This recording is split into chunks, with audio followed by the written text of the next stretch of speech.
Peace, everybody. Welcome to the Bitchuation Room podcast. I am your host, Francesca Fiorentini. So good to have you here once again on a Tuesday, or whenever you happen to be listening to this incredible show, the only show you need to get through your year. My God, what a year it will be. Once again, what I don't even know. Are we 3 shows deep into this year? It feels like I don't want to go any further. It's a little bit like you know the point in like every carnival ride where you're like, I'm done. Can we get off now? But you look over and the carny is just like like very excited to wait till the moment that you puke or like just turn green. Yeah, I'm like gone around too many times. I get sick on carousels, yo. Like I didn't take my daughter on a carousel because I was like, ugh. Um, I'm a great mom. If you're here, what's up? Thank you so much for being here on YouTube or Twitch. Please make sure to like and share the stream right now. And if you're listening to the podcast, you know what to do. 5 stars on Apple Podcasts or Spotify or wherever you listen to this goddamn show, because today I have 2 guests, first-time guests on the Bitchuation Room, whose shows and whose work I love and admire. Dave Anthony, comedian and co-host of The Dollop, is here. Super excited to have him. And Ryan Grimm of The Intercept, who is also just out with a new book called The Squad, is going to be here. I want to grill him as much as possible. It's going to be hopefully a show that Paige doesn't get mad at me for later. But I have a lot of questions for Mr. Grimm. So I'm just going to call him Mr. Grimm from now on. I think more people should do that to Ryan Grimm. Ryan softens up the Grimm too much. But anyway, excited. We're going to dig into some things. Obviously, look at what's going on at the ICJ between South Africa and Israel. Look at some of that testimony or some of the case that was presented from South Africa. We're also going to talk about some legal updates in the Trump world, but like not the ones you'd expect. There's way too many to keep track of. At some point, we'll dig into it all. We're working on a very cute graphic you can print out and put on like your binder and whatnot and your Trapper Keeper. So stand by for that. Also, before we jump into the show, guys, I'm very excited to say that tickets are selling fast for Sketchfest. Okay, so Bitchuation Room is going to be there Sunday at the Gateway Theater at 7 p.m. in San Francisco. Emma Vigeland of The Majority Report, Miles Gray of The Daily Zeitgeist, Nato Green, and myself. But Nato and I are doing stand-up the night before, so if you somehow don't get tickets to Sunday, come to Saturday. It's arguably going to be more fun. It'll be jokes that have been pre-written, and it'll be more intimate. You can, see my pores and all that. Whatever that means. Some of you who are watching this on HD are like, I already see your pores. Anyway, so really excited for all that. And remember, this show is a Patreon. This is not the only show. There's a Friday show, 1 p.m. Pacific, 4 p.m. Eastern, patreon.com/Bitchuation Room. Get at it. All the bonus stuff, all the stories we didn't cover, the deep dive interviews, the interviews about Sam Bankman-Fried, the interviews with my mentor, Max Elbaum, which we just put that up actually for everybody. If you caught any glimpse of that was months in the making, or months in the taking from the patrons. And if you are a patron, you know who you are. I love you so much. You get lots of good perks, including discounts on the American Prospect magazine, which I write for. New issue coming out next month, very soon. Anyway, with that, let's get into it. This is What Are You Bitching About?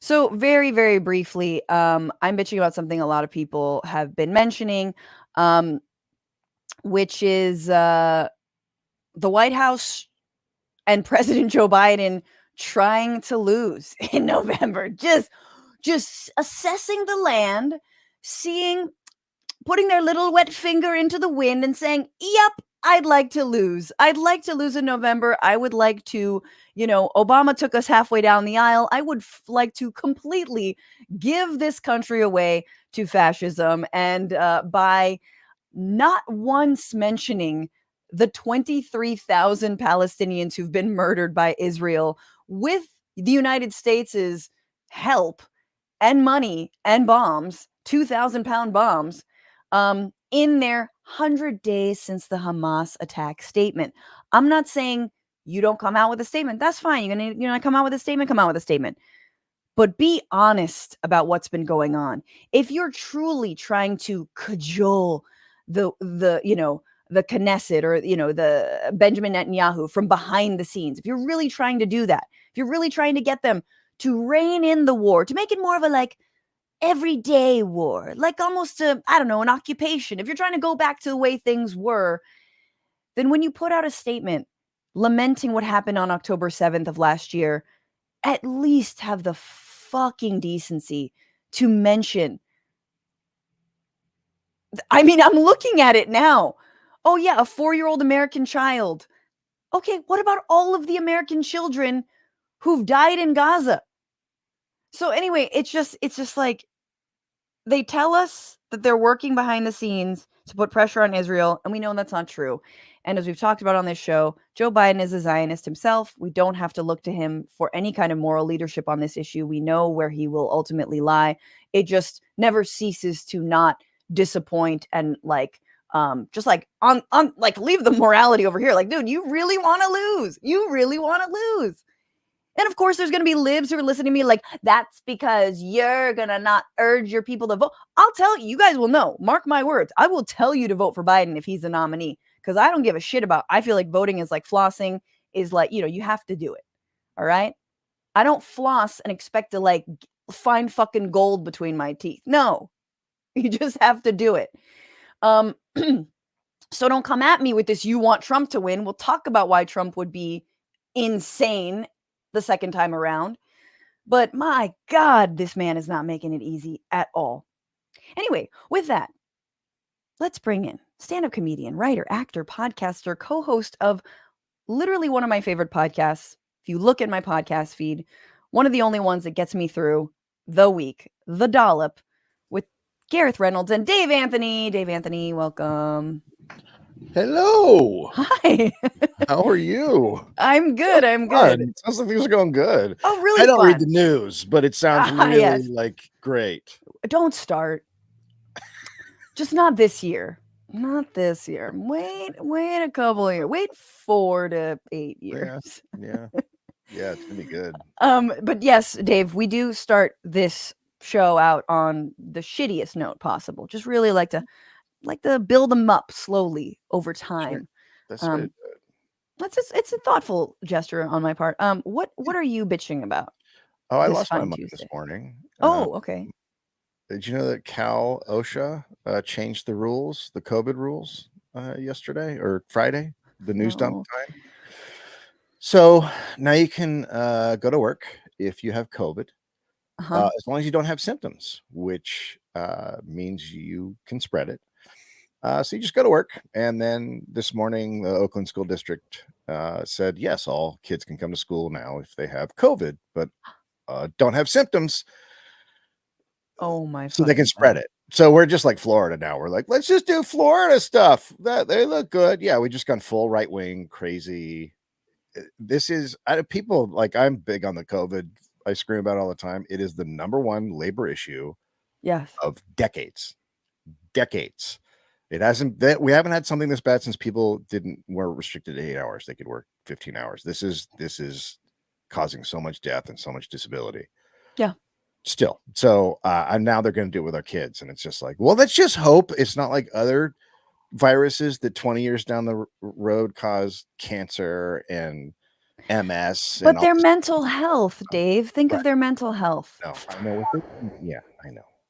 No, but I mean, it's such BS, and it is real. Like, this is the second biggest spike of, I guess, since Omicron 2 years ago, but ever. It's the second biggest spike ever. Right now, today, we're at the peak. They say, of the second worst spike ever.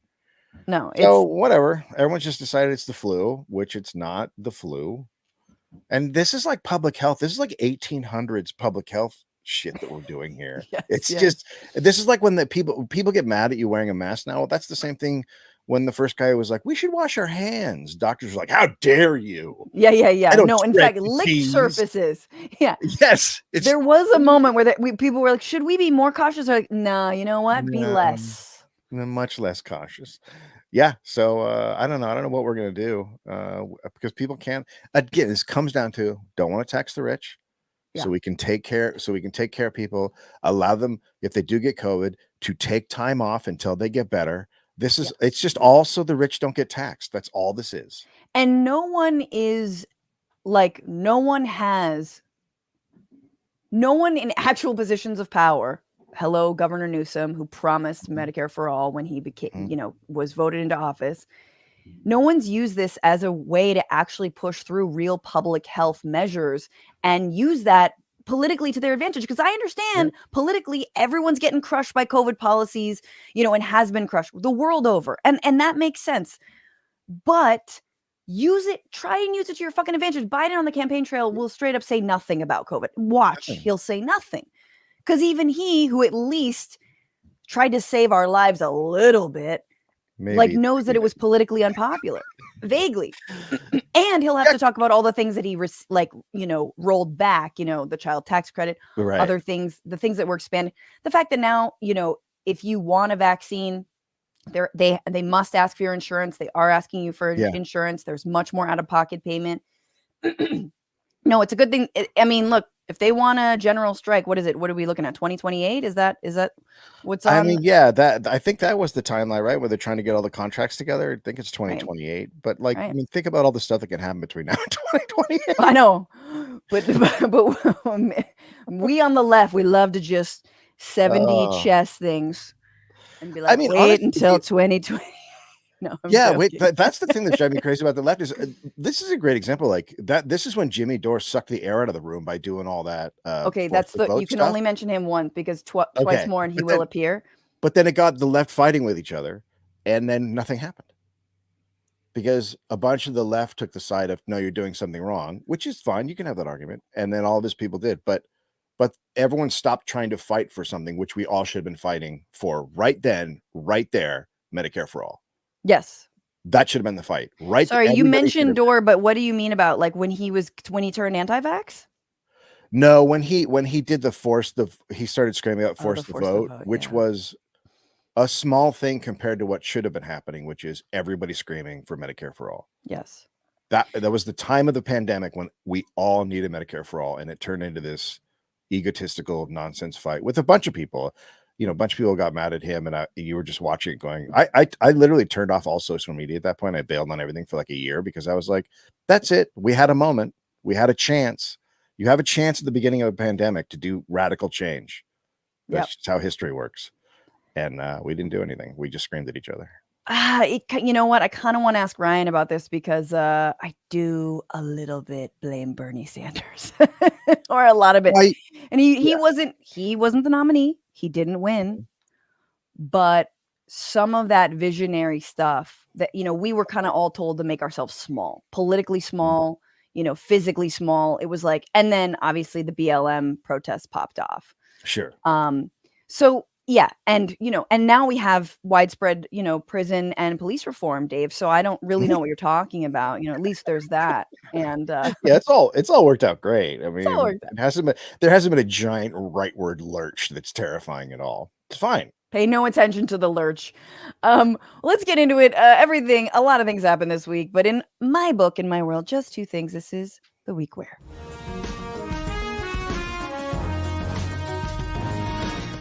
Okay, so this was the week where South Africa took Israel to court over genocide in front of 15 judges who don't seem like they have billionaire sugar daddies, but you never know. Sorry, I mostly watch MSNBC. When did that happen?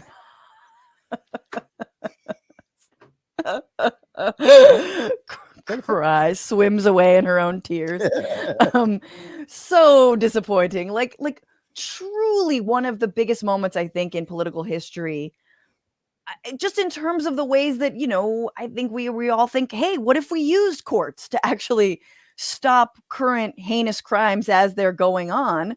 But again, libs don't like to jump on that stuff until, 50 years in the future, and then they'll make a movie about Netanyahu and how much he struggled to kill that many people. But anyway, so they set out to prove that Israel was doing genocide through 5 ways: mass killings of Palestinians, preventing Palestinian births, destruction of the healthcare system, forced displacement, food blockade, and bodily and mental harm. Check.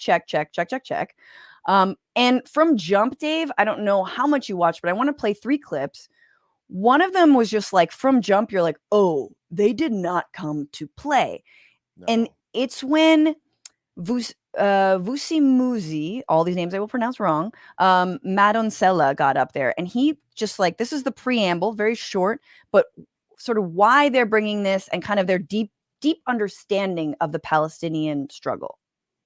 In our application, South Africa has recognized the ongoing Nakba of the Palestinian people through Israel's colonization since 1948, which has systematically and forcibly dispossessed, displaced, and fragmented the Palestinian people, deliberately denying them their internationally recognized inalienable right to self-determination and their internationally recognized right of return as refugees to their towns and villages in what is now the State of Israel.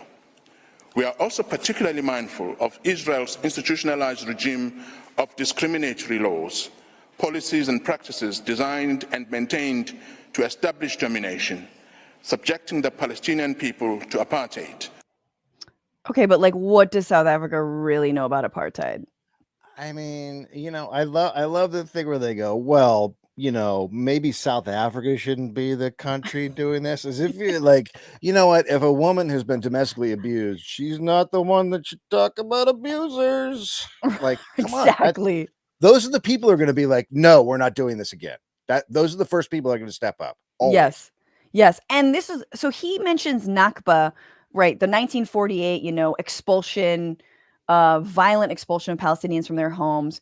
Like, this is like the 20th word out of his mouth is Nakba, which was like, oh, because my mind was like, well, how narrow are they going to go? Are they going to just talk about this one particular war? And it's like, no, they are couching this, and they don't, linger on it, but they're couching this in the context of this broader colonial project and apartheid project against the Palestinian people. So I thought that was fire from the get. And I would wager to say that most people in the world have not heard of the Nakba, and right. And a lot of people now know about the Nakba. A lot of people do now. For sure. I will say though, the Americans are uniquely ignorant when it comes to this. I mean, it's really incredible. Like, I feel like an average white South African, and I'm sorry, not to discriminate, but white South Africans are probably one of the more obnoxious people on the face of the earth. Okay, Dave is nodding his head. When they're like, telling us, there's apartheid going on over there. I can't do a South African accent. But then you're like, okay, I can't believe they have that in their court or in their lane. Anyway, the point is, it went on. I want to play 2 more clips. One clip this is from Mr. Tembeki. I wrote this out, but I'm sure it's wrong. Kukatobi. And he talks about the genocidal intent, because that's what they have to prove, right? Is that there was an intention to do genocide, not just in what is happening, but the intention to do it. And he does this by talking about how Netanyahu and others have invoked the biblical term of Amalek, of destroying this, the Amalekites who tried to kill you, so you must kill them and destroy them. And this was an incredibly moving and scary piece of their case. Were not intended, they would not have been made. The genocidal intent behind these statements is not ambiguous to the Israeli soldiers on the ground. Indeed, it is directing their actions and objectives. On 7 December 2023, Israeli soldiers proved that they understood the Prime Minister's message to remember what the Amalek has done to you as genocidal.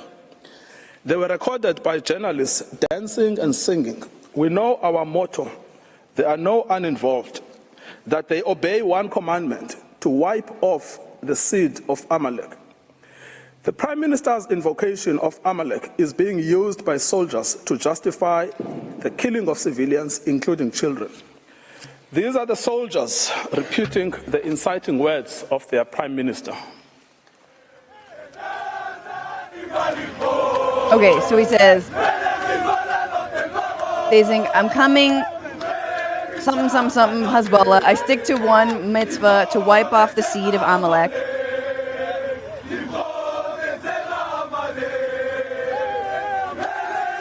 Lay. Sorry, I think this translation is direct.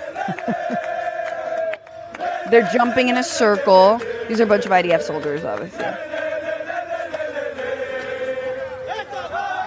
I left home behind me. Won't come back until victory. We know our slogan. There are no uninvolved civilians.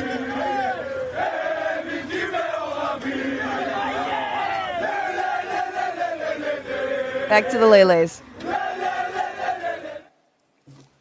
Yeesh. Okay, so I'm just going to pause here. This is the end of the clip, but I really like the Israeli side and their faces, which are just like, ooh, I don't know how we're going to... Oh, I really thought we had destroyed that clip. But then again, IDF soldiers are just taking a TikTok to brag about what they're doing. And there they are singing, yeah, there are no uninvolved civilians. Like, I just see them scratching off that defense like the next day. Like, we're very clear about who's Hamas and who's a civilian. Fuck, you know. So yeah, that I thought was, I'd never seen that clip, Dave. Like, I've seen that one either. I've seen a bunch, but not that one. I mean, it's truly scary, and it literally is like, oh, Netanyahu just gave this speech. We're going to talk about Amalek. We're going to, you know, talk about like the no uninvolved civilians, which is something that other Israeli officials and leaders have said, that this distinction between, you know, Hamas and guilty civilians or not, there is no distinction. Right. Anyway, final moments, which I thought were really moving after this is Blin Ni Garali. Oh, I could ruin. I could ruin. Blin. I'm calling her Blin. I think it's Blin. B-L-I-N-N-E. Blin. Anyway, she basically lists like how many people every day are dying in Gaza, how many mothers, how many children, how many doctors, how many teachers, how many people at risk of starvation. It's devastating, right? And then kind of offers this final plea, basically like, look, South Africa is doing what we can right here, and we have the power to stop this. The international community has repeatedly failed. It failed the people of Rwanda, it had failed the Bosnian people and the Rohingya, prompting this court to take action. It failed again by ignoring the early warnings of the grave risk of genocide to the Palestinian people, sounded by international experts since 19th of October of last year. The international community continues to fail the Palestinian people, despite the overt, dehumanizing, genocidal rhetoric by Israeli governmental and military officials, matched by the Israeli army's actions on the ground. Despite the horror of the genocide against the Palestinian people being live-streamed from Gaza to our mobile phones, computers, and television screens, the first genocide in history where its victims are broadcasting their own destruction in real time in the desperate, so far vain hope that the world might do something. The world should be absolutely horrified. The world should be absolutely outraged. There is no safe space in Gaza, and the world should be ashamed. South Africa is here before this court in the Peace Palace. It has done what it could. It is doing what it can by initiating these proceedings, by seeking interim measures against itself as well as against Israel. South Africa now respectfully and humbly calls on this honourable court to do what is in its power to do, to indicate the provisional measures that are so urgently required to prevent further irreparable harm to the Palestinian people in Gaza, whose hopes, including for their very survival, are now vested in this court. So that was that final plea. And she's just, she talks about, you know, she shows that whiteboard where a doctor, I believe, I can't remember which hospital wrote, whoever is the last person here, tell our story. Yeah. And she shows photos of that and then shows that same whiteboard on the ground, bullet ridden, And it's like South Africa's here. This is what we can do. We're calling on ourselves. And I think that what she means by that is whatever, and this is why I think Israel's kind of shook, whatever embargo, whatever thing we need to not do, whatever thing we should do, like whatever we can do with our behavior, we're here to say we are willing to do it. So she's basically invoking, she's like, South Africa's not innocent. Like if there's something we need to do to stop this genocide, we will do it. And then is like, yeah, this is what we have to do. This is the only thing that we can do. And here we are doing it. So anyway, incredibly moving. However, Israel did say Hamas was to blame, Dave. So I feel like I've been accused of being in Hamas a few times at this point. Or it's crazy to watch the Israeli response to that. With I think didn't Netanyahu just say, yeah, we're just gonna keep doing it. I mean, that was basically his reply. Yeah, Biden's behind the scenes tactics are not working. And they're especially because the dude knows, Netanyahu knows if the war is over, like he's probably out as prime minister for a multitude of reasons. Very much not related to the fact that there is a genocide going on, but more in terms of... seems to be okay. What they seem to be upset with is his reaction for a long time, but also what happened at the border on the 7th with Israeli soldiers. And that they knew about it like a year in advance. A lot of stuff. Yeah, so there's a lot of people that want Netanyahu out, but I haven't seen anybody say because of what's going on. I haven't seen There's a small peace movement within Israel. I don't want to discount them. I hope we're going to have some of those folks on this show at some point too. But I do want to say before we leave this story that South Africa has also put the United States literally on notice. This is a letter from South Africa to the Honorable President, Vice President, and Secretary of State. Notice of intention to hold the government of the United States of America liable and complicit for the ongoing international crimes perpetrated in Israel, Palestine against, missing an S there, the Palestinian people. We hereby place the government of the United States of America on notice that we intend to bring legal proceedings against the U.S. government based on overwhelming evidence that the U.S. government has and is aiding, abetting, and supporting, encouraging, and providing material assistance and means to Israel and the IDF. This conduct by the U.S. has enabled and continues to enable Israel to engage in international crimes against the Palestinian people. These crimes result in, amongst others, the displacement of the Palestinian people from their homes and property, destruction of Palestinian property, theft of Palestinian land, et cetera, et cetera, et cetera, et cetera, blah, blah, blah. Yes.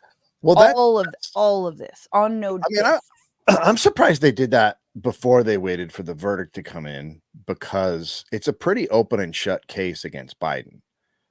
In the Geneva Conventions, it says just very simply, if you provide weapons to people doing a genocide, you are guilty of genocidal conduct. So it's just very, very simply spelled out. So if they do say this is a genocide, that's it. Biden's cooked. Yeah. Yeah. I mean, and we won't know the results of the ICJ's ruling for potentially years. But why would you make that ruling now? Why why expedite it is what I'm saying. Take your time. Exactly. It's not like, well, and that's what South Africa, they initially started. They were like, look, thank you for calling this hearing now. The problem for me is I'm like, good on ICJ for doing it now and having like them present their case and the defense immediately. But then you can't wait that long when there's like a genocide going on, right? Right. You're saying go ahead and finish it off, and then we'll decide what it was, which is like you just watch this whole thing playing out. Yeah. And it's just insane to watch.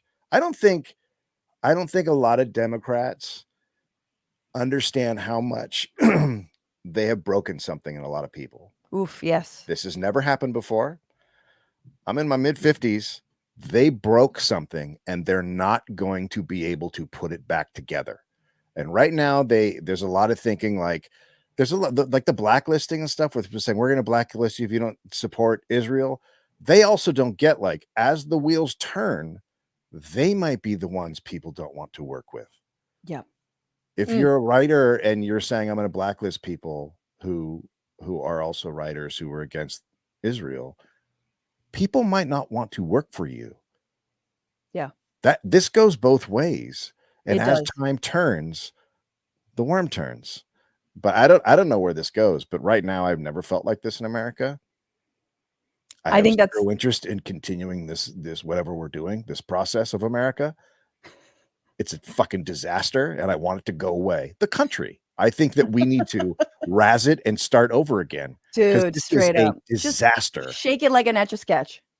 And it's not just me. I talk to my liberal relatives. They're done. Yeah. They don't get what they've broken. They've broken something. Yeah. And they don't know. Yeah, I think that is an incredible way to put it. And I think what South Africa did here is they said, look, we know we're not popular now effectively. We are banking in history proving us correct. And we're banking on the future of this. We know right now we are seen as the enemy from a lot of people, including the people with money and power. But we're hoping that this does not last for very long. Let's move on quickly because we got to get to Ryan. But this was the week, and this kind of slid under my radar, but apparently Donald Trump made a lot of money in the White House, not just his Jared Kushner or Ivanka or family or the Trump organization, not just the money that he's raised from his sad MAGA followers for like this court case and that court case, but no, from foreign governments while he was in office. $7.8 million from nearly 2 foreign governments during his presidency, according to documents released by Democrats of the House Oversight Committee, specifically led by Jamie Raskin. The pocket lining funds included money Trump received from some of the world's most unsavory regimes. Which ones? Big spenders. China, actually, the largest sum of all the nations, $5.5 million from entities including China's embassy in the United States, the Industrial and Commercial Bank of China, the Hainan Airlines holding company, as well as, now this is obvious, Saudi Arabia. I guess it wasn't enough to hold the orb and dance with it, which gave Trump $615,000. Other nations, Democratic Republic of Congo, Malaysia, Albania, Kosovo, UAE, Qatar, Kuwait, India, Afghanistan, Philippines, Kazakhstan, Thailand, the self-declared Turkish Republic of Northern Cyprus, which is news to me, Mongolia, Lebanon, Latvia, Turkey, Hungary, and then I guess regular Cyprus. But this is so this report is called The White House for Sale, How Princes, Prime Ministers, and Premiers Paid Off President Trump. A lot of P's, a lot of solid alliteration there. It is illegal in the Constitution. Article 1, Section 9, Clause 8 says you can't take gifts if you're the president unless Congress is like, okay. Yeah, go for it. Yeah, you can. Yeah, that's fine. Now, what's interesting is we know this because I guess they finally wrested information from Trump's accountant firm, like about his like any disclosures, because they let him be president without getting full financial disclosure. Right. Got it for a window, and then the Republican chair, is it Comer, was like, nope, windows closed. You don't have to comply anymore. So this accountant firm does not have to comply. So there could be even more money that Trump received while in office from these foreign governments. I don't know. Can I just say I don't give a shit. Like, okay.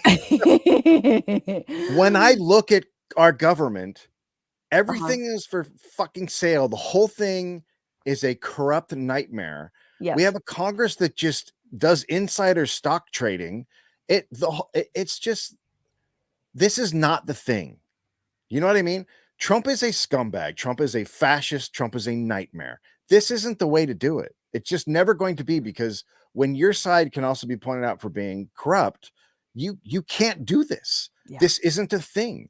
It's like when they go after Hunter Biden, everyone's like, yeah, but everyone's got a crazy uncle and who does drugs. Everyone's got a guy who's got a problem in the family or whatever else. Oh, is he corrupt? Okay, but when I think of that, I think, yeah, but all their kids are making money off of stuff.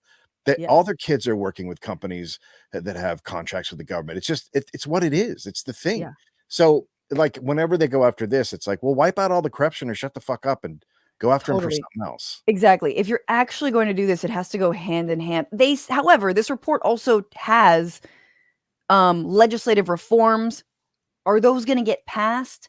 No. There's this idea that we're going to Trump proof, right?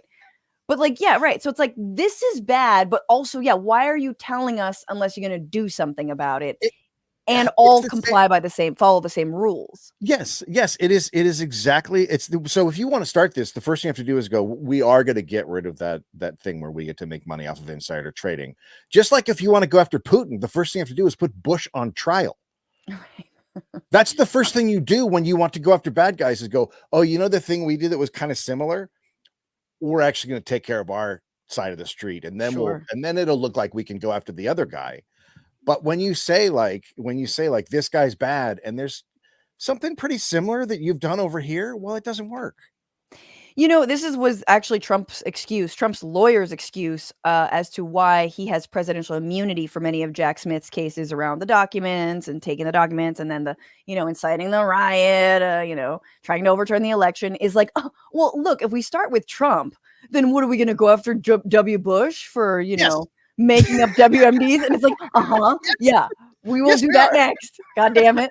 But this is actually, anyway. There's so many other legal updates, and one of the other ones is this civil case. Obviously, if Trump loses this case in New York, he no longer is able to do any kind of real estate business in the state of New York, has to pay something like $370 million. And the judge Engoron, who's like, by the way, there was a closing statements. He had a bomb threat called into his home. He's faced a lot of violence. So that was what clouded that. Engoron's top staffer faced threats after Trump criticized her as politically biased, prompting the judge to issue a gag order barring him from disparaging the court. The judges fined Trump $15,000 for twice violating that order. The dude just racks up this his tab is so long here. And he was going to give... Trump was going to give his closing speech in this civil trial. He was going to sort of defend himself. And the judge was like, okay, you can do that, but you can't make this a stump speech. And he did not listen. Trump proceeded to ignore the judge's conditions, even after Engoron asked him to promise to just comment on the facts of the law. Trump followed his courtroom outburst with another at a press conference. So anyway, how it went down was Trump says, this is a fraud on me. Trump said of the case brought by New York Attorney General Letitia James. You have your own agenda, Trump proceeded to tell Judge Arthur Engoron. You can't listen for more than 1 minute. Oh, really, buddy? Mr. Kais, please control your client, Engoron urged Trump's lawyer, Chris Kais, according to Politico. So it got spicy. I mean, look, I would guess if I'm a judge, I don't want to do that either, because the death threats are terrifying. Like they're getting him, and also like he has family, he has that's what happens to all these people that go against Trump, and kind of what's always happened to him. Like Trump used to be associated with the Filipino mob. Like he's got all these weird connections. He's a bad dude. He's been doing this for years. This is his game. Yeah, absolutely. And of course he's going to take money from random people. I mean, he would take money if you were like, I am an heiress of Northern Cyprus. Can I come to Mar-a-Lago and look at your documents? Well, of course. Whatever. I have a fantasy. Do you know what my fantasy is? Is that he goes into exile before he gets put into jail, and he builds his own Oval Office and he films from it every day. Oh, I love that. Like if he loses, if he loses. If he wins. It doesn't matter. Oh, like a he roaming. Just goes when the court trial, when it looks like he's going to get convicted, he takes off. So he just has a separate government where he's calling it the real government in another country. I was just like, what if we all pretend? What if we Truman Show this thing? Pretend like he has one. Yeah. And he is the president. Totally. You put him in his little bubble. You put him in a little fake soundstage. He lives in there. He thinks it's real. Yeah. We solved it. We could solve this. All right, let's bring in for the first time. So excited to have him. Reporter for The Intercept, but no, aren't you a chief executive officer of The Intercept?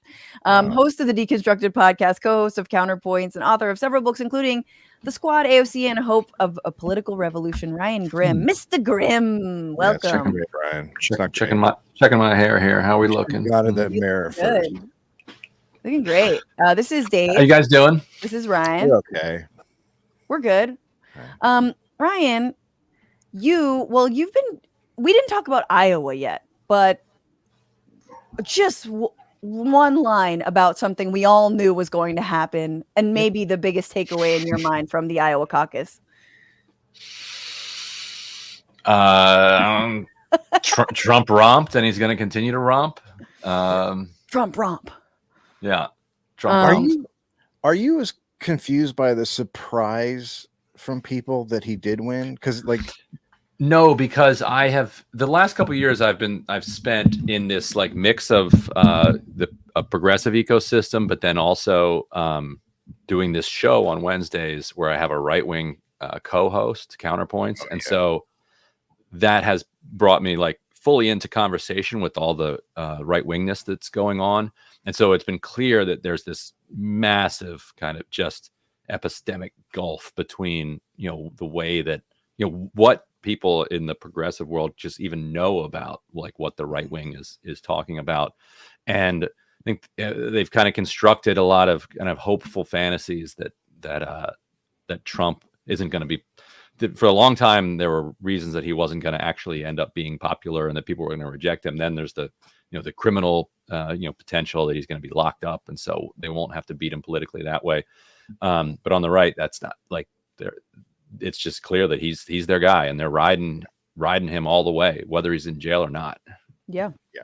That must be fun to work with your co-host and every week and be like, yeah, I'm a really curious person, so I love it. I like being kind of up on what they're into. On the smooth brain, up on the smooth brain, you sort of like you slide off the other side of it very quickly.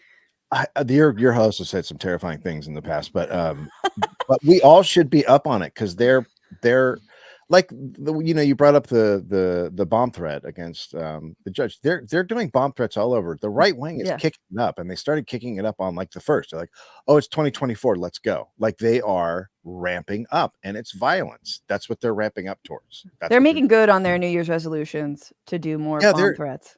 They're scaring people they're doing libraries and stuff. Like it's not great. Like people need to be paying attention to what they're saying and what they're doing. Yeah, these 100%. These are dark times for all over the world, no doubt about it. Mm-hmm. But I do want to talk to you about your book, The Squad, which I did get. I got it on Kindle. I did beg. I begged Ryan earlier. I was like, just send me. But then I bought it on Kindle. Did I send you one? No, but that's okay. That's okay. You probably missed the email. It's fine. God. Let's talk about such an a-hole. Oh, this is so awkward. This is so weird. Thank you for buying it.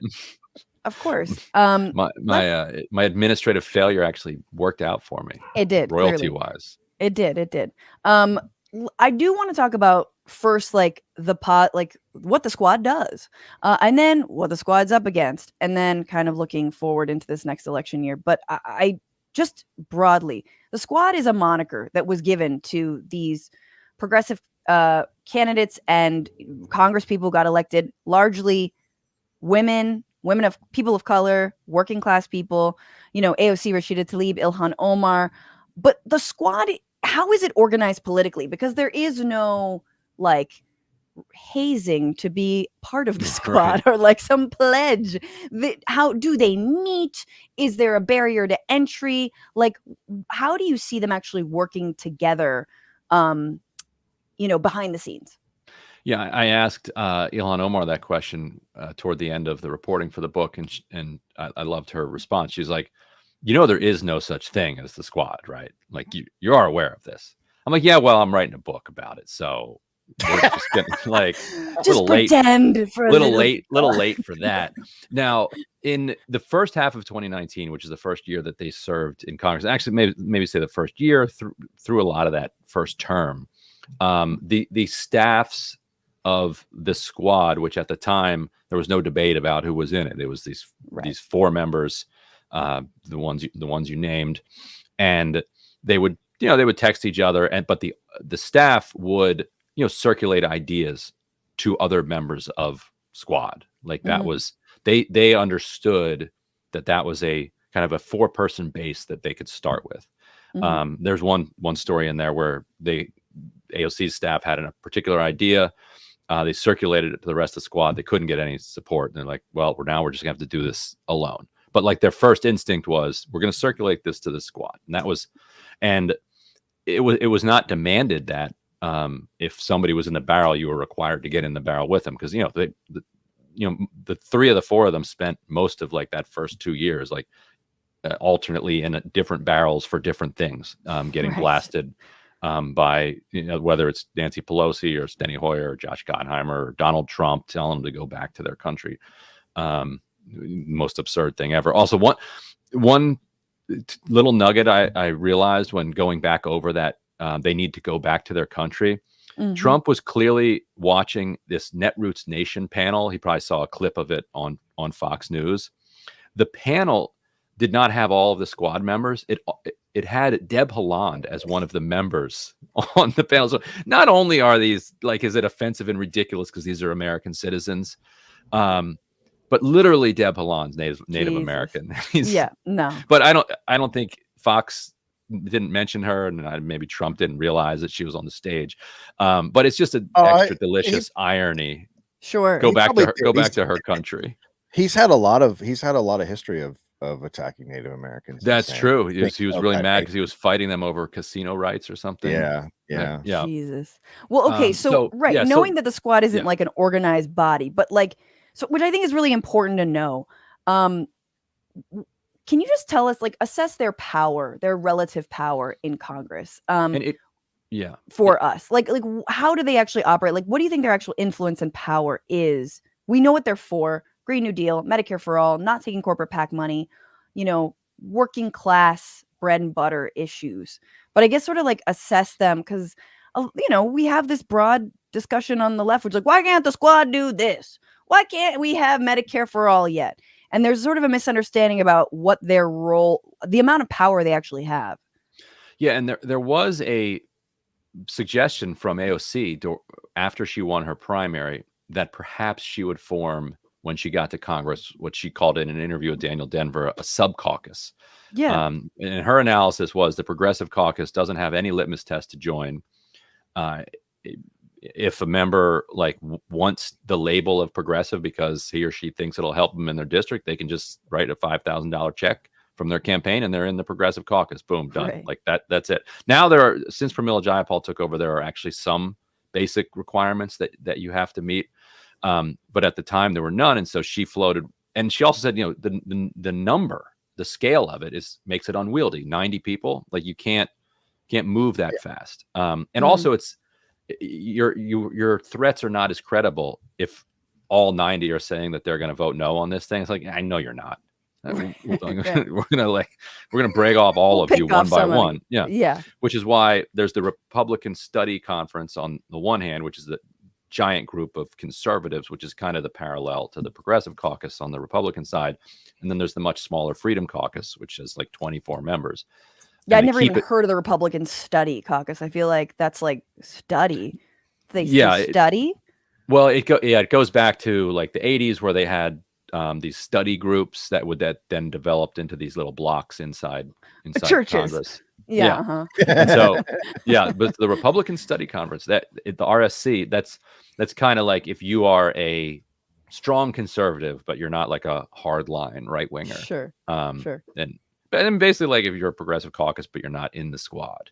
But there was a lot of fear among House Democrats that she was going to create this sub caucus and that it was going to create a lot of internal turmoil and infighting, and there was pressure not to create it. And there was a time in 2019 where the squad could have said, we're going to form something like this sub caucus where we're going to try to use what leverage we have, and we're going to stick together and vote no on things and blow things up until we get our way.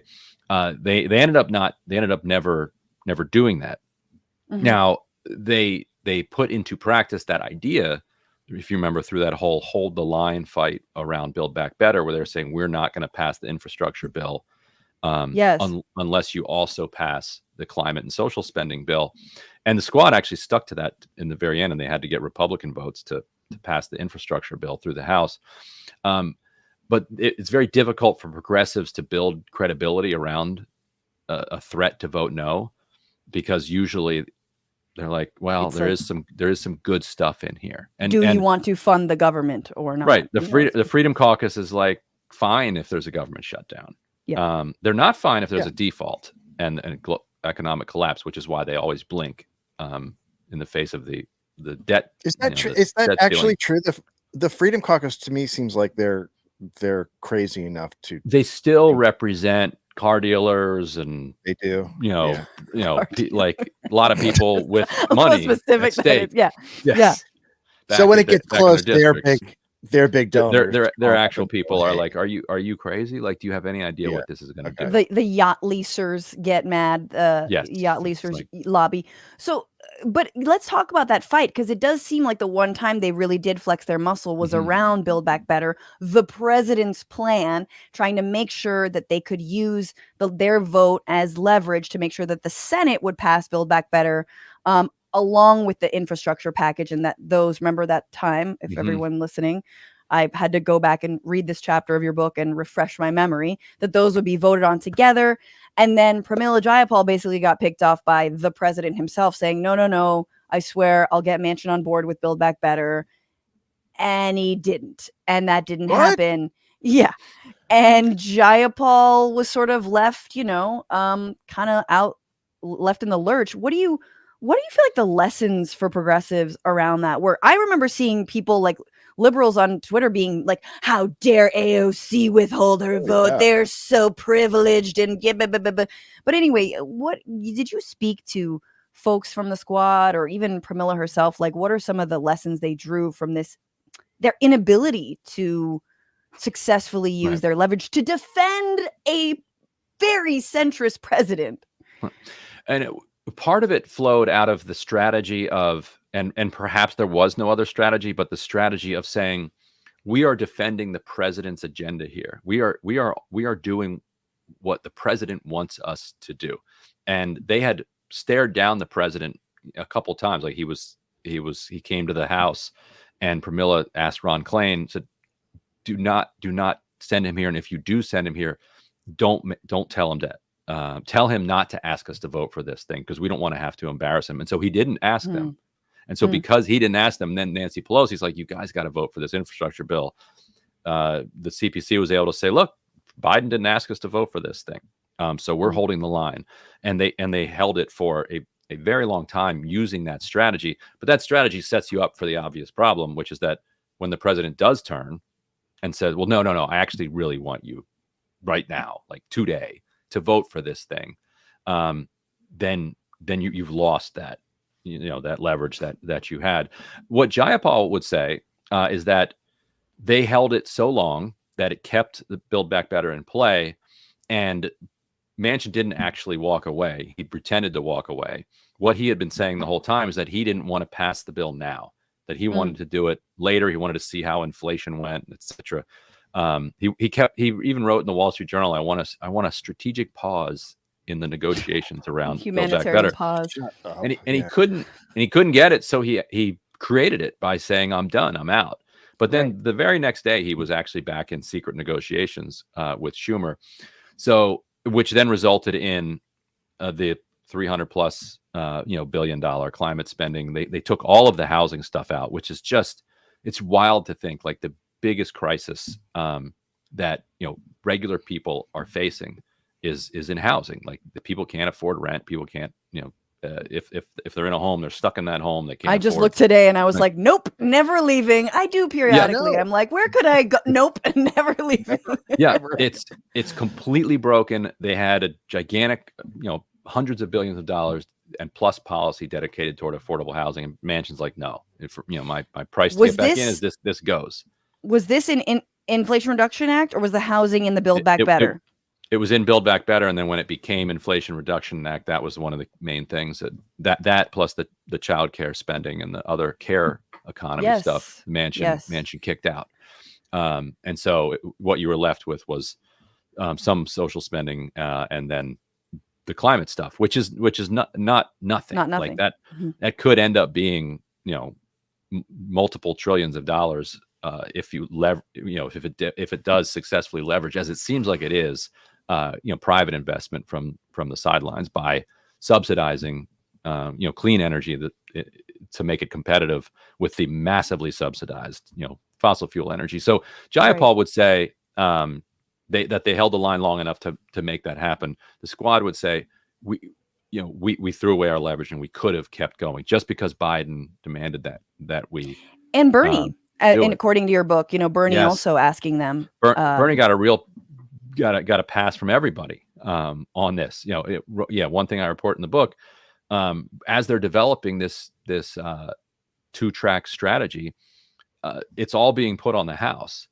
And Jayapal calls Bernie and it's like, look, this doesn't really make sense. Why is the Senate just going to send us this infrastructure bill? Like, you also agree with us. Like, you're also saying no infrastructure bill until we get the climate, social spending, housing, everything else.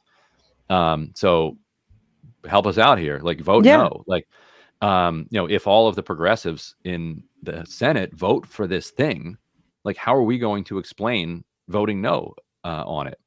And Sanders said, I trust Chuck. Chuck said, we're going to leave it to the House. But of course, Chuck said, we're going to leave it to the House. Like, why would, where else does Schumer want that fight to be? Certainly not in the Senate. Right. And so then this, Jamal Bowman, for instance, got hammered in his primary last cycle, for voting no on the infrastructure bill. Of course he did. But I think it didn't work Bowman was really popular then. We'll see how he does post fire alarm and post pulling the 7th. God, I think very fast. And also importantly, there's going to be redistricting, and Democratic leaders might try to screw him. But it didn't land then because it's like he's like a democratic socialist, and you're saying he's against spending on infrastructure. Like something about this 30-second ad is just not landing. Sure. Okay, well, let's get kind of into the like catty bullshit, because I like that part of the book. Ooh. Which is when AOC effectively says, "Look, I thought, like I wasn't sure how much of, sort of my freshman hazing was to do with Pelosi or not. But then once Pelosi wasn't speaker anymore and Hakeem Jeffries, who has said outwardly called AOC like an influencer, like really, really disrespectful harsh stuff. And like organized a pack against her. Yeah, exactly. Yeah. But that like actually some of her problems were like the squad faced less resistance with Pelosi out of the speakership position. Can you speak to that at all? I think some of it has to do also with being in the minority. Sure. When you're in the majority and you're jockeying for power over real things, then it's going to be a lot hotter between the speaker, whoever the speaker is, and critics from the progressive left. When you're in the minority, it's like everybody's just fighting against Kevin McCarthy or Mike Johnson or whatever, and it's not like the Senate where the Republicans have to get a handful of Democratic votes so that there's some they're forced to like work together on something. So I think some of it is that, but it was interesting how, and it raised the question of how much because when Pelosi's at that point in her career, a lot of people think about everything she's doing from through the prism of like her big donors or political calculations, but she's also at that point thinking a lot about her legacy, how she's going to be remembered. One of the most consequential speakers of the last 100 years or so, and so I think some of it has to be understood through that prism where she came in when she was. Don't make me look bad. And when she made it into leadership in the late 90s, early 2000s, that was a huge win for the progressive wing of the Democratic Party. So now to be told that she's like a sellout and too conservative and like that she's not as progressive as this new kind of young energy, I think is a shot at her legacy as well. And so I think some of it was personal in that sense. Interesting. Her legacy is going to be bad because when she said the green new thing or whatever it is, right? The green. Yeah, that's the biggest issue facing us. They said some really stupid stuff that's going to hammer them for years to come. Okay, but as a mom now, I realize there's a Raffi song called Green Dream, and she's a grandma, and I think she might have been like, it's like, we have a green dream. No. I think she was getting, look, she has like 18,723 grandchildren. So anyway, I do want to ask you about obviously the Israeli lobby. You talk about it a lot. They have been coming for the squad since they were running. They've pledged $100 million in this next election cycle against Squad members. Even like they're so afraid of even anyone voting present on any kind of I stand with Israel non-legislation. Can you just explain what happened with AOC? I know we're focusing a lot on her, but what happened with AOC and the Israeli lobby? And then by comparison, what happened with John Fetterman, Ryan? Oh, yeah. That Fetterman story was interesting. But yeah, with and so AOC, after she wins her primary, she does an interview on the firing line with Margaret Carlson, kind of a right-wing host who presses her on Israel-Palestine. And after some kind of awkward moments, she just taps out of the interview. She's like, look, I think her quote was, I'm not a geopolitical expert on this issue. And you could see the kind of wheels turning. And she talked about it afterwards, that she knows that there are third rails on this issue, but she's genuinely not steeped in it at the time. And so doesn't even know if she's touching these third rails or not. Right. And which is one of the more, I can imagine, frightening, political experiences that you can have. A lot of people will say, well, this is like a super complex issue, and that's masking like a hidden agenda that they have. She was saying that because she was like, look, this is not an issue. I was bartending, just a couple months ago, full time. And in my Puerto Rican neighborhood and in my Puerto Rican family, it wasn't an issue that we talked about a lot.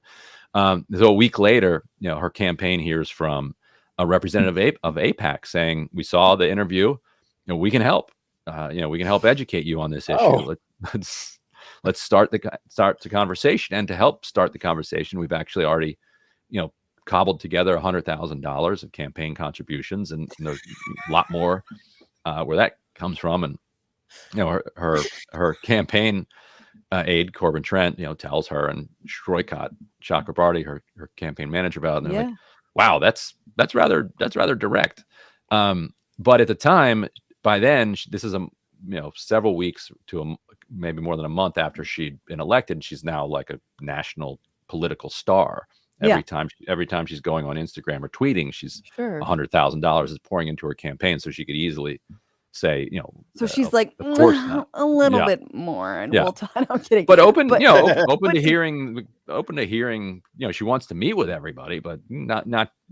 But she could tell at the time, how corrupting that could be. Like, if you weren't her, like if you actually do need the money, because if you do need it, and you say no, that money they're not going to be like, all right, cool, that's fine, don't worry about it, we're all good. Like, they're still going to spend that money, but it's going to be spent for somebody else against you. This money's allocated to you. Right. It's just going to be for you or against you. You can choose. And there's a lot more where it came from.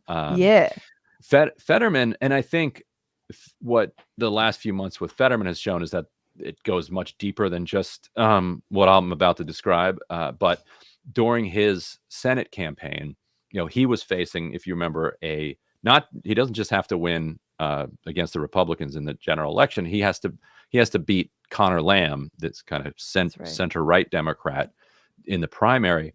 And Connor Lamb and his brother were, or cousin, or whoever those dudes are, were like very publicly calling for super PAC support in the last couple months of the race. They kept putting out these memos that were saying, like, here are John Fetterman's weaknesses.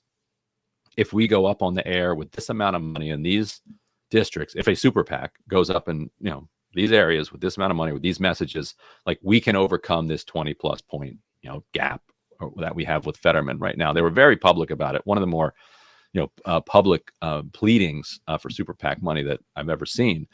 And the main super PAC that they had their eye on at the time was Democratic Majority for Israel, DMFI, founded by Mark Melman, who's a AIPAC advisor, whose client over in Israel is Yair Lapid, who's kind of a center-right head of the Yesh Atid party there, and was spending a lot of money against Bernie and organizing to spend against the Squad. And they looked very closely at it. They, and also Reid Hoffman's super PAC, which worked very closely with Mark Melman. Mark Melman was the consultant for Reid Hoffman's super PAC. And DMFI sat down with Fetterman, and Fetterman's campaign is like, well, what does our Israel-Palestine position need to be? And they met, then they drafted the position. They sent it over to DMFI, and Mark Mellon said they sent it back with notes. It was very good, but they had a couple notes. The campaign accepted the notes. Don't mention occupation or Palestinians. I'm sure that was not in the first draft either. Let's go conflict. Yeah. Tragic. There will be you basically BDS is evil, which is the boycott movement.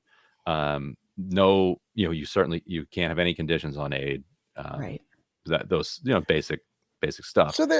So they're almost getting a contract for what to say when they're given money. Is that? Yeah, and a lot of other candidates did similar things. And that I write about in the book. It's like it's a negotiation not for money, a negotiation to not get money spent against them. Yes. So Fetterman was basically because they didn't give him money. They didn't endorse him or give him money. They just didn't give money to Connor Lamb. Oh shit. I didn't know that. Yeah. That's fucking terrifying. Yeah. You're not even getting paid for it. That's the part of the story I was missing. Okay. You just get to live. Yeah. Got it.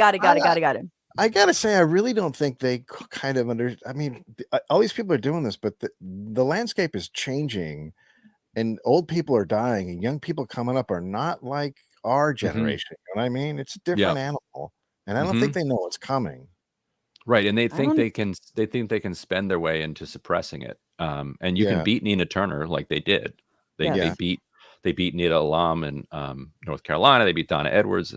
They beat a lot of Israel critics or people who would be open to the idea of entertaining Palestinian dignity. But you can't do that forever, I don't think.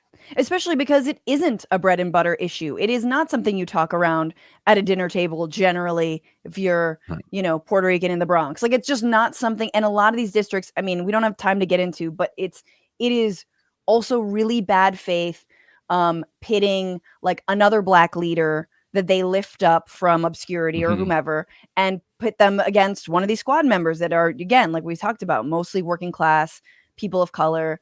And in the most fucked up bad faith way about an issue that literally does not affect their everyday lives, in the ways that, and this is what I've been bitching about for a long time right now, which is liberal Zionists who are willing to throw away our best chance, which is the squad, at some kind of, real economy that operates with justice, any kind of universal health care, fucking stopping climate chaos, anything. Because why? Because we have to slaughter a bunch of Palestinians, and you're anti-Semitic if you say that it is a slaughter. So anyway, by the way, if climate change hits really hard, one of the worst countries to be hit is going to be Israel. But you can only pump so much water out of the Mediterranean. Desalinization has its limits, probably. Maybe not. We'll see. Before I let you go, there's 3 more questions, very quick. But Josh Gottheimer, who we know, corporate centrist Democrat from Jersey, part of the Problem Solvers Caucus, which is under the No Labels political group, has gotten money from Israel, but also has gotten money from Saudi Arabia. Can you talk about what you learned and like why that's dangerous and why the fuck no one's calling him on that? There's this really fascinating nexus that developed in Washington in the 2010s that brought together the UAE, Saudi Arabia, and Israel in a kind of lobbying coalition. Saudi and the UAE don't have many citizens here in the United States, and so they're not able to legally spend directly on campaigns. You can't do a super PAC, through Saudi citizens or Emirati citizens. AIPAC though is funded by American citizens, so AIPAC's got the kind of ground troops. Saudi and the UAE had just hundreds of millions of dollars to spend on soft political stuff, like building a $150 million wing at a children's museum in Washington, and throwing galas and throwing dinners for journalists, Trump's golf tournaments. Yes. Exactly. You've seen how the same thing that they've done around the world they did in Washington throughout the 2010s, buying up all of these friends and allies. That flowed directly into the Abraham Accords. Kushner putting together this project that would say, we're gonna team up the Emiratis, the Israelis, and the Saudis, and we're just gonna forget about the Palestinians. And so, that was the kind of power structure that Gottheimer was a part of. Like he and Mark Penn, who we don't have time to go into Mark Penn, but Mark Penn is his mentor. One of the most, I think, objectively speaking, one of the most odious people in politics over the last 40 or 50 years. Right, Dave? Who does he have tattooed on his back? Shit, I thought it was Roger Stone. And he's got Kissinger tattooed on him. He and his wife. Now he was like the devil on Bill Clinton's shoulder. He was like the bad strategist that they brought in to like tell Bill Clinton how to like destroy Monica Lewinsky's character.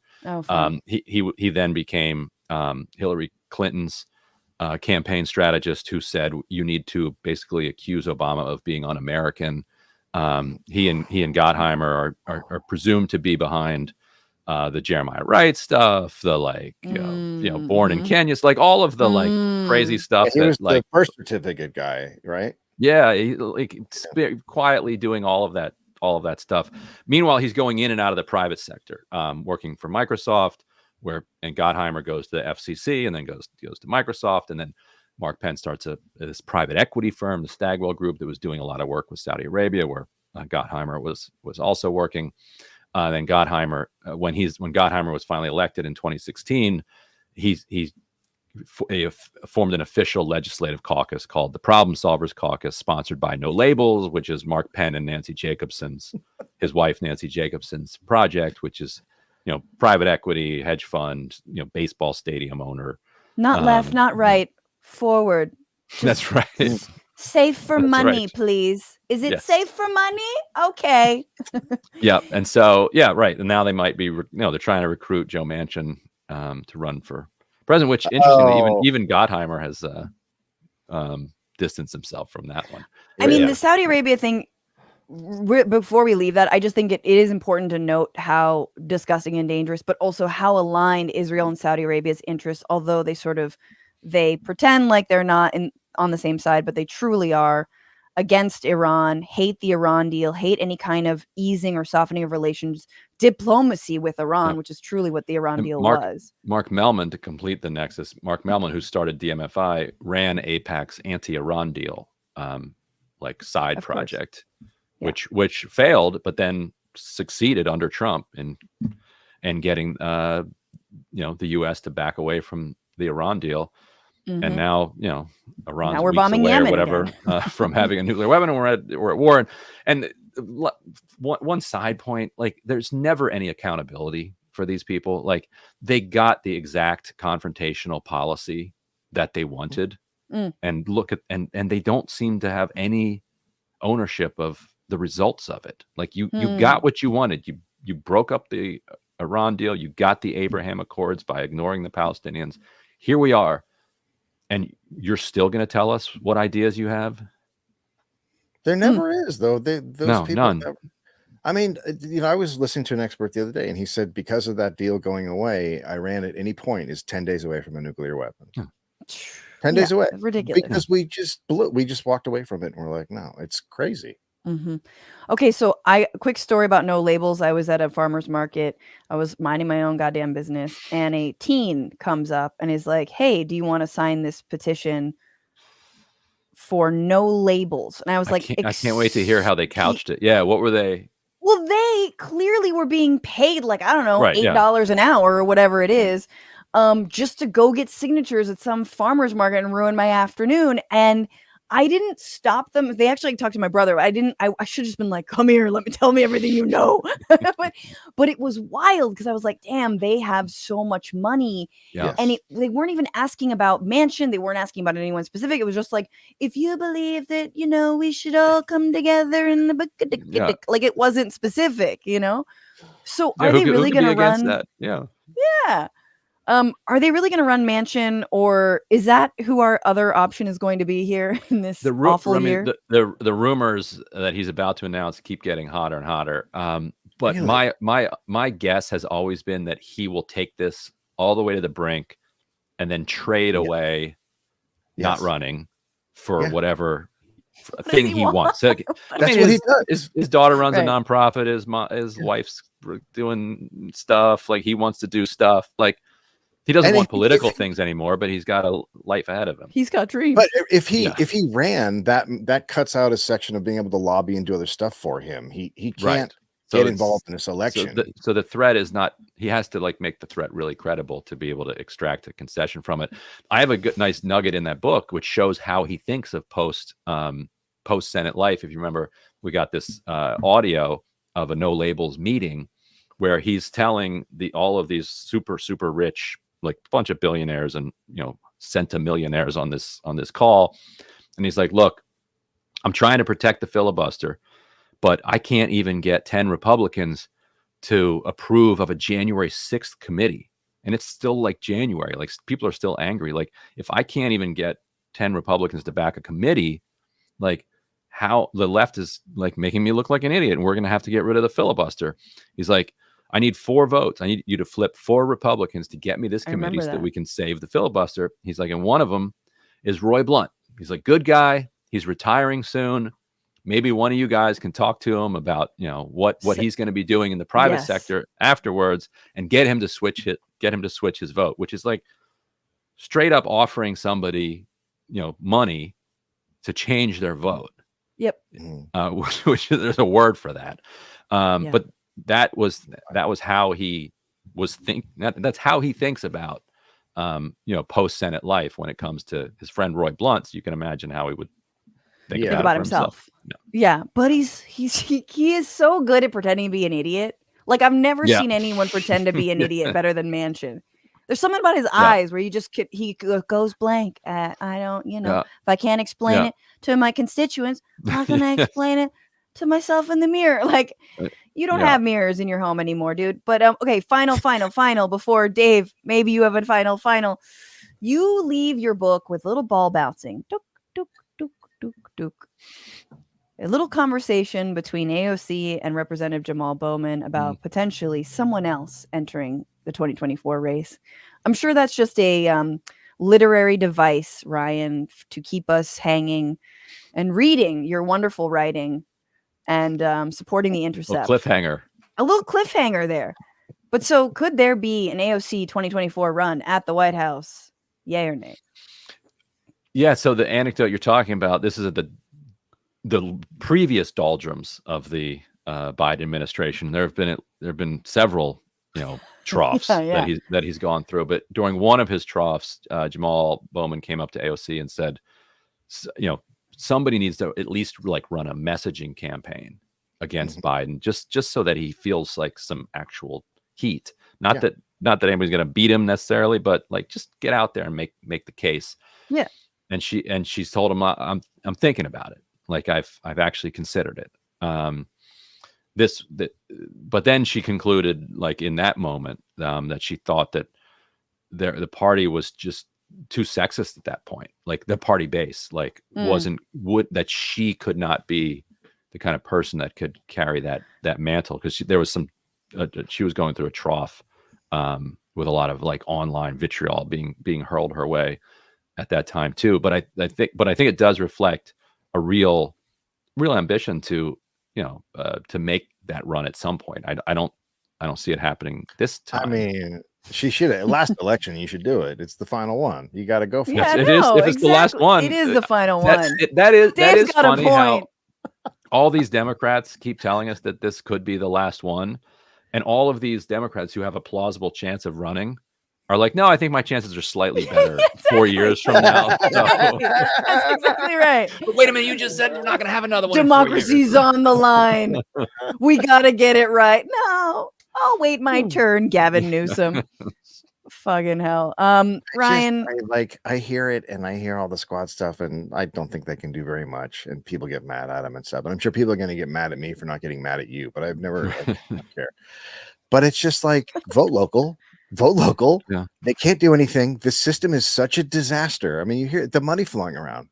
It's a disaster. Yeah.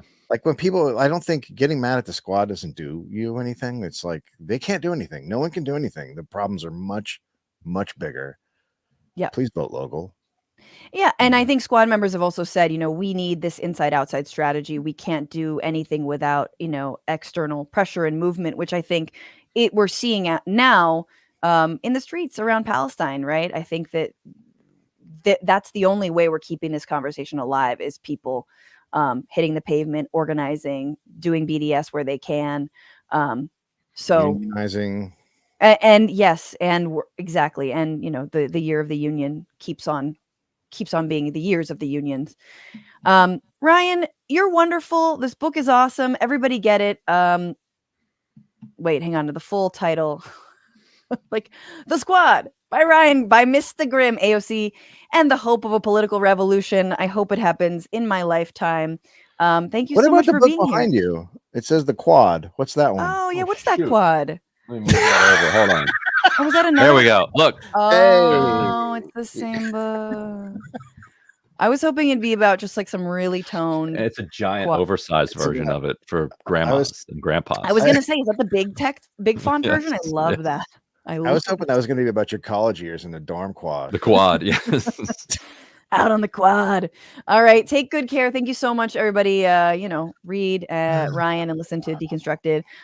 Yeah, Dave, I was going to save that for when Ryan left, but I was like, I'm happy. Bullshit. Ryan knows. I actually had to, I like Ryan. I've liked him for a long time, but I had to stop following because I knew he was working on a book and he was tweeting so much about the squad. And I was just like, I can't pay attention to it anymore because it's such a small thing. They can't do anything. Yeah. Yeah. Well, that's why I was sort of hinting in the beginning. And I think it's important for us to remember, like, they are small. They're growing in numbers. We didn't talk to him, but like relative to the Democratic caucus, they are growing. But they're still a drop in the bucket and we need to grow their ranks. And I want to say, if you guys have extra money, anyone out there, obviously become a patron of the show, but fucking donate to these squad members. Truly, truly defend Ilhan Omar and Rashida Tlaib and AOC because they are, and Jamal Bowman. And I know it feels like, oh, are you asking to donate campaign money? Yeah. But it's not Biden money. It's their money. And they are our best fucking shot. We would be in such a different place were we going through this genocide without anyone to speak out for ceasefire. And you got Cori Bush in there. You got Summer Lee. We didn't talk about Summer Lee, who effectively was able to avoid AIPAC money. The reason Summer Lee was able to win her elections because Summer Lee's from the grassroots, because she did this long haul building, because she had so many unions, so many community organizations supporting her. And I think that's a testament to AIPAC doesn't have roots. They don't have roots in communities.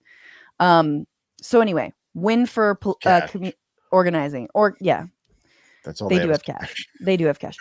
We have a final real quick. We're gonna burn through this just as quick as a door blows off of an airplane. So obviously, as I just referenced, this week a piece of an Alaska Airlines flight out of Portland blew off in the middle of the flight, and they had to make an emergency landing. It is a miracle nobody was killed. It's interesting why no one was killed. The mishap was such a close call. No one died. That's because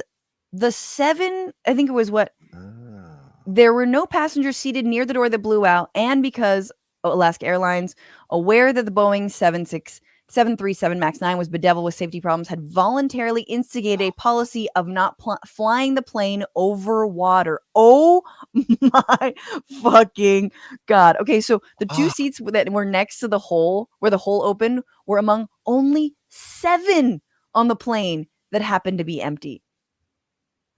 Passengers might have been sucked out of the hole, or if unmasked, died from a lack of oxygen. Also, they don't fly over water. What is that? What is it? What is the difference? Like, if you didn't, so you fly over land, are you safe if you get sucked out and fly over? Oh, because they can think they can land. Like, what's happening right there? Right. Oh, don't worry about it. We don't fly over water. We're over mountains. You're fine if we go down. Come on. Okay, so apparently the door company, yes, I guess there's a separate company that makes this door, is called Spirit Aerosystems, and they're a spin-off from Boeing, and it became its own firm. And yeah, so as the Lever reported, less than a month before a catastrophic aircraft failure prompted the grounding of more than 150 Boeing commercial aircrafts, documents were filed in federal court alleging that former employees of the company's subcontractor repeatedly warned corporate officials about safety problems and were told to falsify records. This that good? is, I don't, I mean, I can't. the records are probably good. You know, when they were finally falsified, that they were probably Okay. happy Yeah. and not sad. And nobody wants to be sad when you read a safety report. You don't want to No, be I don't. scared. I want to be excited. Be lied to. Yeah. Be super excited. So obviously, guys, this is after the multiple mass casualty crashes of Boeing. This Mhm. is in a time where, you know, passengers are being squeezed more and more. This is a broad problem with the airline industry. This is from Luke Goldstein in the American Prospect. Specifically, sorry, the door that broke off illustrates many of the broader trends in the airline industry: a desire to cram more passengers into a finite space, the standardization of production across outsourced subcontractors, and a lack of oversight from federal regulators into these increasingly dangerous schemes. And in fact, Boeing was restructured because, of course, it was, and it turned from an association of engineers to a firm run by Wall Street shareholders. That catastrophic path has led to another systemic crisis for one of the world's two major commercial aviation companies, underscoring the deterioration of Boeing's product quality by financialization, cost-cutting, and outsourcing. But, Dave, Secretary of Transportation Pete Buttigieg, he's got our backs. No, he doesn't. He's not. He's a... Sound a little homophobic right now? Just saying, like, oh God, I swear to it's God, he it's because can't go it's gone against woke. When Yes. transportation's gone woke, Thank you. this is what happens. Does that panel rip off the plane if wokeness doesn't exist? Nope. It doesn't. It stays on Nope. the plane. If everyone is straight and is in a sexless, loveless, hetero marriage, That's right. subcontracted doors that have multiple safety warnings, they stay on. That's right. Because they're just like, you know, again, like a gay man in a straight relationship. They just stay on. Just That's don't right. move. Now you're You're talking happy about me. here. Everything's good. Anyway, okay. The real point of this segment, people are like, where the fuck are you going with this, Francesca? Dave is wondering, is Pete is not actually doing anything to regulate the airlines. However, today, I don't know if you saw, the Department of Justice did deny, and I think a Biden appointed judge struck down a merger between Spirit Airlines and what's the other shitty? JetBlue. Yeah. Mhm. So this is positive. But It's such a low bar. Look, we stopped a merger. Meanwhile, they're flying around unsafe planes. exactly. Now, Dave, I know what we would normally do in a segment like this was just talk about like what we would do to change it, how we should nationalize the airlines, or at least, you know, have safety first or have like stronger unions. But we're not going to do that right now. We're going to ask how, if we were innovating tech bros from Silicon Valley or McKinsey consultants like Pete Buttigieg himself was, how would we fix and innovate the airline industry? This is Consult Me.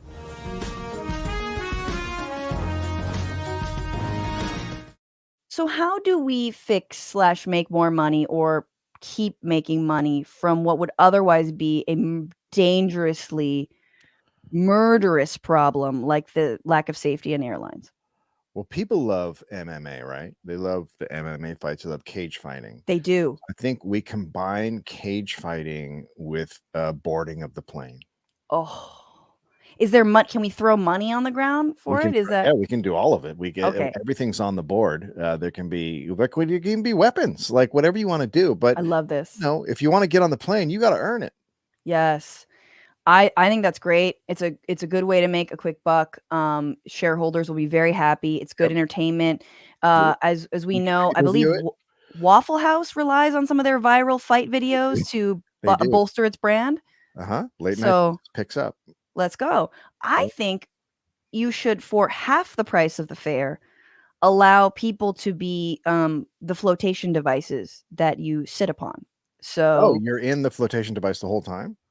well, I was thinking more like you're in the cushion, like you are the Okay. cushion. So they grab Oh. onto you, a little bit of like a, to use an Israeli term, a human shield, if you will, Yes. of air travel. Yeah, I like that. I mean, it could work. We So, could do. you know what's a big cost also on Tell planes? me. Glass, because it's two-sided in the windows. And as we've just seen, you can fly with an open side. So just Yes. get rid of the glass. Yes, So it's I an love open that. plane.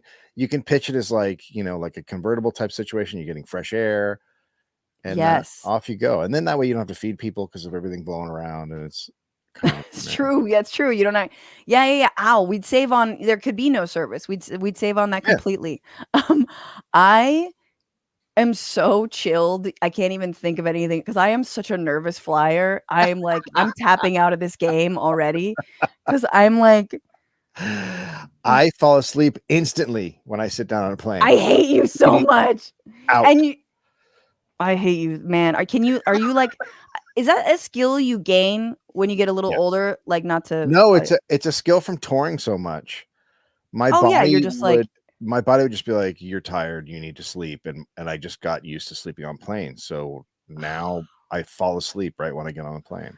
I have to put on like all my jams. Like I need to I have like a I Can't Die Right Now playlist. Mm-hmm. You ever have that where you're like, it's like all your fucking, like all the music you love. And you're like, if I can't die to this. Are you kidding me? This is great music. Nobody. And if I were to die to this, what a way to go. Yeah. An uplifting song. It's yeah. It's a Don't lot. worry. Yeah, like Don't Worry, Be Happy on there. I think the list is called Bangers. People, Crashers. It's a lot like Gorillaz is on there, K-Tronada is on there, some Kendrick is on there. We gonna be all right. You got to listen to that. Bomba Stereo, some Depeche Mode. That's a little dark, but it's fun. It gets crazy. Me in the air, and then I'll just talk to my neighbor when I get scared. So if I were like by the window open, I'd be like, "Hey, where are you from? Where are you going?" Great. Dave Anthony. I have a thing that I do, by the way, when people Tell are me. about flying, is that I turn to them when we're getting close to landing and I go, "Man, we're getting low. I hope there's an airport up here." And some people get really upset. Dave Anthony, you're so wonderful. You obviously are the co-host of the Dollop, and you also have the Pastimes podcast. Yes. And are you touring a lot? We this have year? been touring. We're not. I don't know. We don't really have that much lined up. I think we're getting out Australia in May, and then do a U.S. tour in the late summer. Fuck yeah. Fall. Yeah. Fuck yeah. All right. Well, everybody listen to the Dollop if you're not already listening. Our 10-year anniversary is coming up, so pay attention to that because we are going to try to do a big live show for that. Oh my God! Please be in LA. Don't do it in Australia. They don't deserve you. Yeah, that's true. All right, Dave. Take very good care. Thank you so much for being here. Everybody, make sure to listen to the Dollop and all of those podcasts I just mentioned. I was going to remove you, but yeah, things were getting awkward there. A few comments and we'll fuck off into the night. Electron Creations, thank you for your super chat. A shout out to my son and youngest Jamie, who turns 44 today. Ooh, happy birthday, Jamie. Matt Gates on White 4 Bronco, what's up? Thank you for being a member for 7 months. What am I bitching about? Everyone appropriating MLK, even the damned FBI and the government of Israel used his quote yesterday. Ugh, I think they do it on purpose. Like the FBI every year tweets that out and they know what they did. They know they sent him letters telling him to kill himself. They know they surveilled him. Like, they know. They're just doing it to fuck with us. Deep State is like very, very trolly lately. Late Bloomer 66, Cal OSHA. Oh my God. Yeah. I didn't ask Dave too much about that, but yep.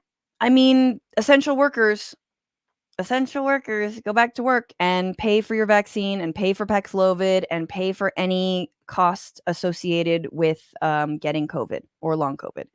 Robert, thank you for your super chat on YouTube. The Biden administration is like dating someone who's bad at sex, but thinks they're super good at it. What do you mean it wasn't good? I did all the things, both of them. I like that analogy. Progressive Boomer. Oh my God, you gifted 5 Bitchuation Room subs on YouTube. That's so nice of you. Everybody, if you're not already a member on YouTube, what are you doing? Well, become a member. You can also get access to all the bonus episodes, but please, my preferred choice is Patreon. I get it. If you don't, if YouTube is your jam, if that's your platform, that's fine. Also Twitch, I will accept. But thank you so much. Joel Isaiah Lecchio Johnson, thank you for that very generous super chat. Happy New Year, my sister. We need you here in this space to be both mom and warrior. There is no separation. Mom and warrior. Wow, that is, I am a warrior. I'm a keyboard warrior. Michael Reich, I hope they all get reelected. AOC has some juice in her second term. The turnover is too fast. It's a complicated gig, indeed. Hef says Joe Manchin screwed Biden, gave his word, and broke it. Terrence Trumbo, I remember getting so triggered when Jimmy Dore and Bree were lambasting them for not committing the ridiculous force the vote strategy. I mean, here's the thing. You only have so many shots. I don't want to talk about this right now, but maybe on Friday we can talk about it. There's only so many shots you can take. Like, you need to form consensus. You need to have a good chance of passing your legislation. Otherwise, you are not taken seriously necessarily within your colleagues, with the colleagues, people who you didn't get on board, or you didn't build consensus for it, or you didn't take the small steps. And so I get it. Like, there's different ways about doing it. If you want someone to purely be performative, then you do something like force the vote. But if you want someone to actually deliver on that, you have to play a longer game. Anyway, the Dollop with Dave Anthony subs. Oh yeah. I mean, they don't need any more subs, but it's one of my favorite podcasts. Late Bloomer 66, Francesca, thank you for bringing Dave here today. I missed you being on TDR, but John and Brett were great. The combination of you and Dave after John and Brett with Brooke modding has made my day. Love to you all. I will be on the show tomorrow, so don't worry, Dragon Squad. Donald James, member on YouTube. Elect more progressives like the squad. The bigger the caucus, the voting power. Indeed. Terrence Trumbo, please AOC save us. Jesse Drinks, the right is blaming DEI for this. LOL. Oh, is on the door? Yeah, obviously they're blaming DEI. Andrew has a great idea in terms of our consultant firm that we've created here, the Frantifa. Andrew says, pay Elon Musk to dig tunnels we fly planes through. I love that. And Armin Williams says, I listened to Erykah Badu's Window Seat. I love that. First of all, Erykah Badu, very good choice for the plane. I also listened to Solange, because Solange is very like sleepy plane music, and also kind of like everything's good, everything's chill. Like, the wings are totally not going to fall off this plane. Nothing's happening. That turbulence is soup's norm. With that, guys, thank you so much to all the patrons for supporting the show. For anyone over $10 and for anyone who tips the show, I give you a shout out in the fart song. It's going to be a little bit of a short one, but that's okay.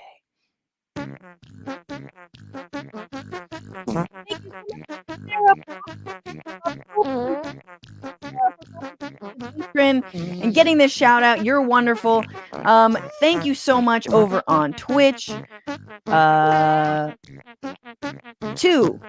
Frank Morningtree giving out 10 community subs. You devil, you. Late Bloomer 66 also for resubscribing, 30 months strong. And then 4 days ago, Jayhawker41 the Ball Dragon gifted a tier 1 sub to Chris Huggy. Thank you so much. Squishmallow Dragon also gave out a community sub and cheered 100 bits. Flash Gordon resubscribed with Prime, says wee woo wee woo.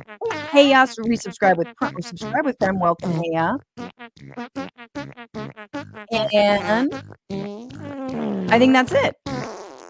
And thank you to Paige Omek, to Maximilian Inhofe, and to Andy Vasoyan, our editor. We stream every Tuesdays and Friday, 1 p.m. Pacific, 4 p.m. Eastern. Follow the Bitchuation Room on Twitter, Bitchuation Pod, TikTok, and Instagram, Bitchuation Room. And remember, people, to get your tickets to Saturday and Sunday, the 27th and 28th of January in San Francisco, stand-up live Bitchuation Room. It will sell out. My voice. And remember to fight the power, to fuck the patriarchy, to free Palestine, and don't just bitch about it, be about it.